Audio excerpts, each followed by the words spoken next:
Pourquoi était-il si important de remplacer Judas dans le collège des apôtres? On se rappelle le mot célèbre d'Alfred Loisy, il y a un peu plus d'un siècle maintenant. Jésus annonçait le royaume de Dieu et c'est l'Église qui est venue. Sous-entendu, nous étions en droit d'attendre une réalité merveilleuse et voilà qu'on nous a confectionné une institution plutôt rabat-joie, donneuse de leçons, moralisatrice. Mais quand on va voir de près les évangiles, on s'aperçoit que le mot de Loisy ne tient pas, en tout cas pas dans le sens où on l'entend habituellement.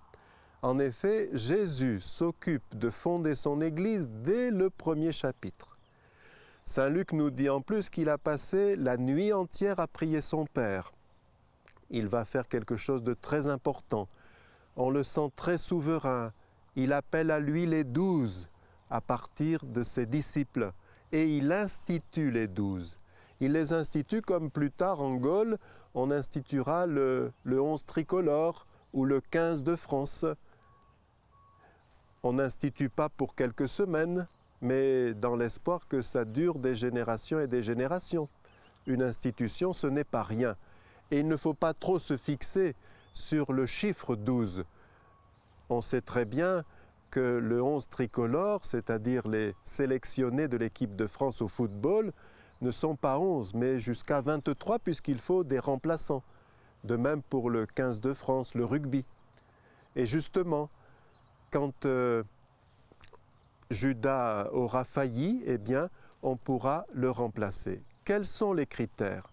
On présente Justus et Matthias. Il faut qu'ils aient mangé et bu, c'est l'expression de la Bible, avec Jésus ressuscité. Il faut qu'ils aient mangé et bu avec Jésus après sa résurrection. Ce qui montre bien que l'Église n'est pas onirique, c'est-à-dire basée sur un rêve, une utopie, ni idéologique, basée sur une doctrine, un système de pensée, mais qu'elle est apostolique, basée sur une expérience concrète. L'expérience des apôtres dont la vie a été bouleversée parce qu'ils ont rencontré Jésus ressuscité. Alors, justement, pourquoi Jésus institue-t-il son Église? Eh bien, pour qu'elle nous donne au long des siècles en permanence Jésus. Parce que le royaume des cieux, c'est justement Jésus. Jésus en personne. Les pères de l'Église l'appelaient l'auto-basileia, c'est-à-dire l'auto-règne, le règne en lui-même. Nous sommes dans le règne de Dieu quand nous avons Jésus. Et que fait Jésus dans cette Église? Eh bien, il répond dans l'Évangile, au chapitre 17 de l'Évangile selon saint Jean, « Je me consacre moi-même afin qu'eux aussi soient consacrés » ou « Je me sacrifie moi-même afin qu'eux aussi soient sacrifiés », rendus saints. C'est le sens étymologique de sacrum facere. Au fond, pour mieux comprendre, on peut employer des petites images. Jésus est comme le premier de cordée, celui qui a réussi à ouvrir la voie. L'accès au Père était bloqué à cause du péché, et voilà que Jésus, au prix de sa vie, a ouvert la voie, et désormais nous pouvons le suivre, nous pouvons passer avec lui en Dieu. On pourrait dire aussi qu'il est comme notre ascenseur. Dans les ascenseurs, il y a souvent écrit « interdit à plus de 4 personnes », interdit à plus de 375 kilos. Avec Jésus, il n'y a pas de limite. Tous ceux qui veulent peuvent monter dans l'ascenseur. Et Jésus va ainsi nous rendre saints. Nos frères orientaux disent même nous diviniser. Alors cela se fait par les sacrements.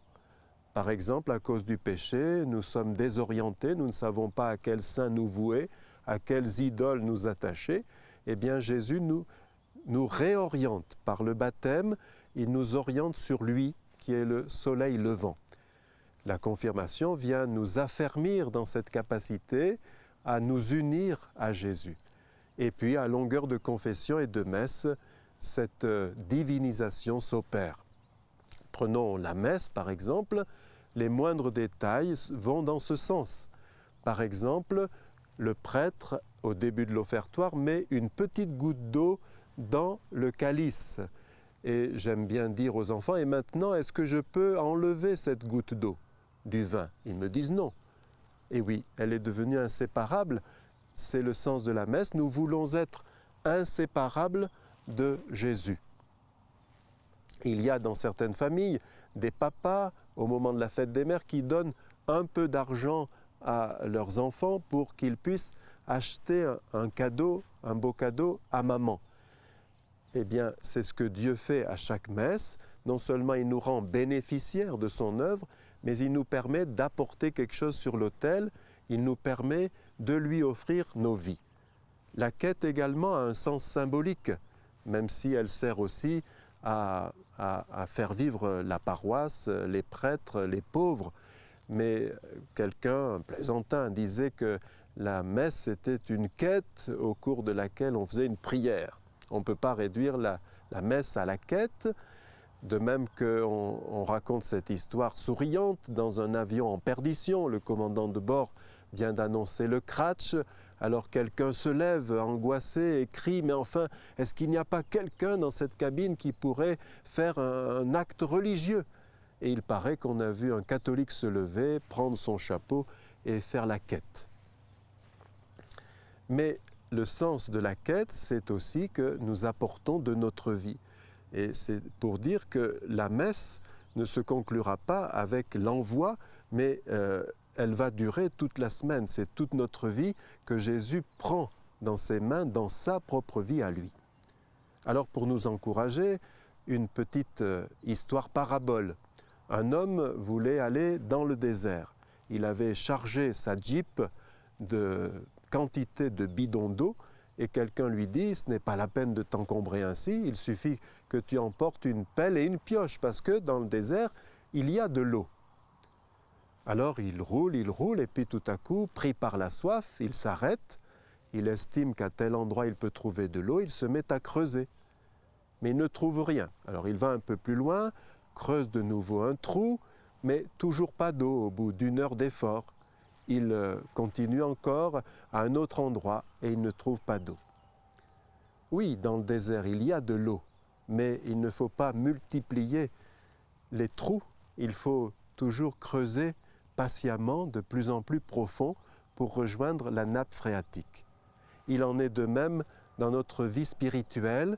Ce n'est pas en multipliant les expériences que nous approfondirons notre vie intérieure, mais c'est en durant, en demeurant, que nous permettrons au Seigneur, que nous lui donnerons le temps de nous diviniser.